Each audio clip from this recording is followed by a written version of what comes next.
Classificação indicativa. Livre para todos os públicos.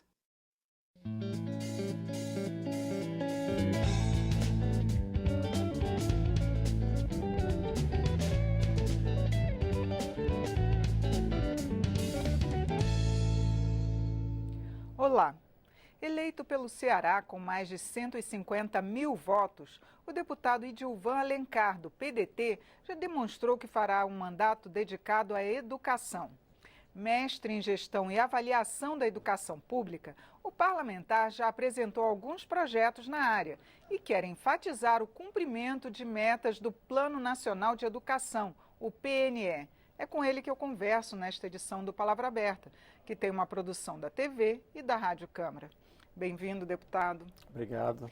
Bom, o senhor já foi secretário de Educação no seu estado e eu queria que o senhor falasse também dos projetos que o senhor trouxe e dessa experiência que vai trazer agora para o Congresso. Bom, eu trago experiência de 8 anos como secretário executivo da Educação do Estado e mais 2 anos como secretário titular. E fui eleito por professores, educadores, jovens e apresentei 2 projetos.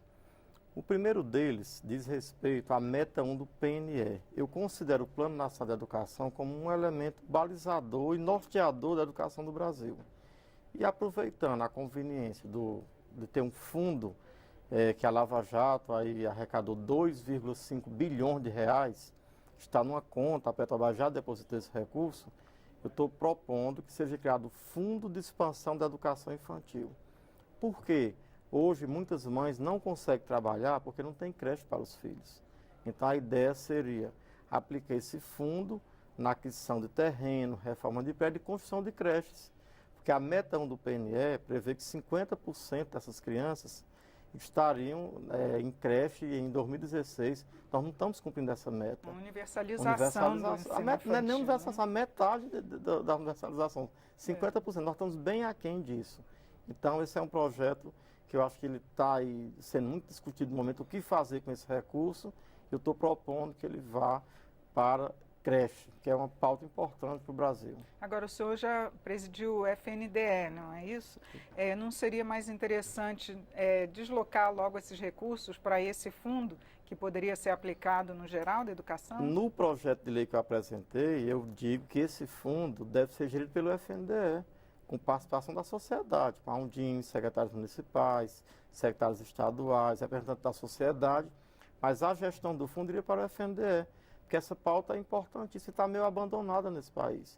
Não se fala em construção de creche, sabendo da demanda, do dano que isso causa às famílias. E uma questão importante é que investir na educação na primeira infância, isso faz uma diferença em toda a trajetória educacional daquela criança que amanhã será um jovem. Uma outra experiência que eu queria que o senhor falasse para a gente é como que os estados podem conversar mais com o Congresso nessa área de educação, já que, como o senhor dirigiu uma Secretaria de Educação, queria saber também das propostas que podem ser trazidas dos estados para serem aplicadas em nível nacional. Quando eu fui secretário de Educação, eu tive o privilégio de ser presidente do CONSED, que é o Conselho dos Secretários Estaduais de Educação. Então, essa instância representa o pensamento dos secretários. Nós estamos propondo a audiência pública para discutir alguns temas importantes, como, por exemplo, educação em tempo integral, uma pauta que eu aposto. O estado do Ceará tem bons resultados e deve-se muito à educação em tempo integral. Ceará, Pernambuco, Espírito Santo. Então, essa é uma aposta importante. E sempre eu convido representantes dos secretários estaduais, municipais, dos trabalhadores também.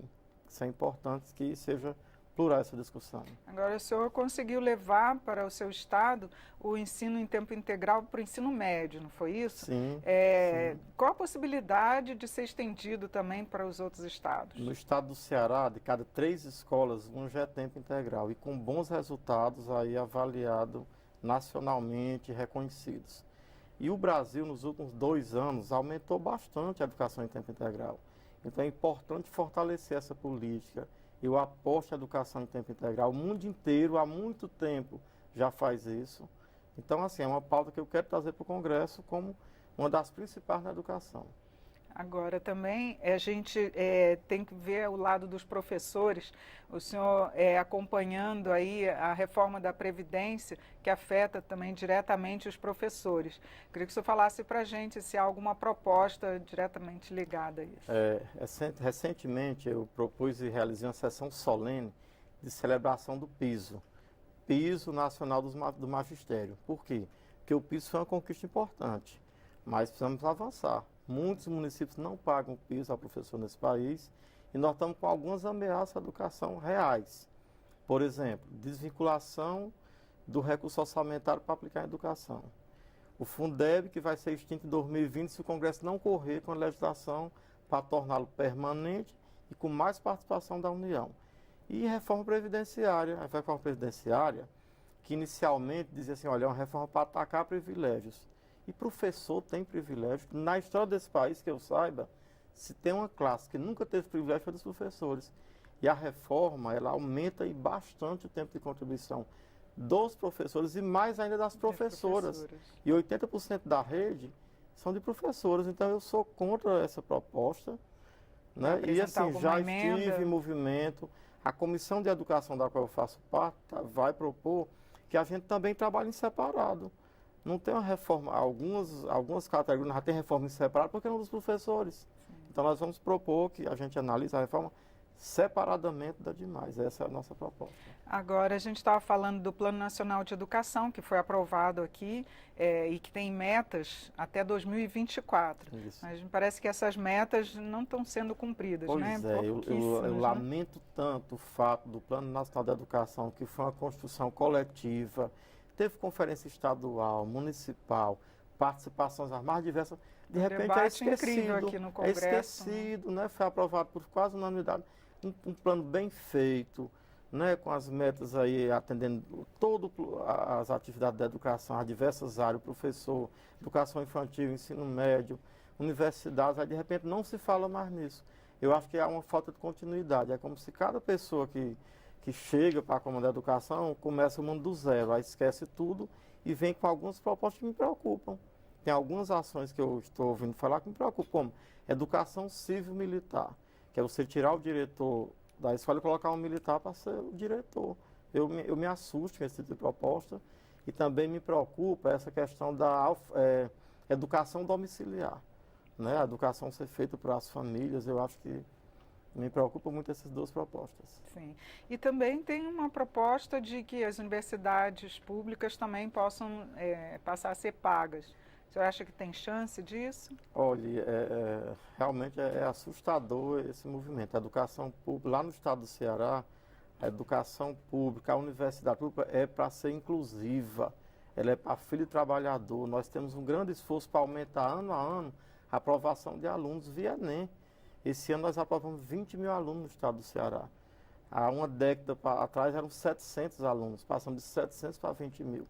E o Brasil está discutindo temas como a Universidade Federal ser paga, a universidade ser de uma elite. Eu acho que isso não nos vai fazer um país melhor nem mais desenvolvido. Eu não aposto nisso. Deputado, muito obrigada por sua participação aqui no programa. Obrigado, eu que agradeço. Eu conversei sobre as expectativas de mandato com o deputado Idilvan Alencar, do PDT do Ceará. Assista esta e outras edições no site câmara.leg.br/palavra aberta. Eu sou Regina Assunção, agradeço a sua audiência. Até a próxima.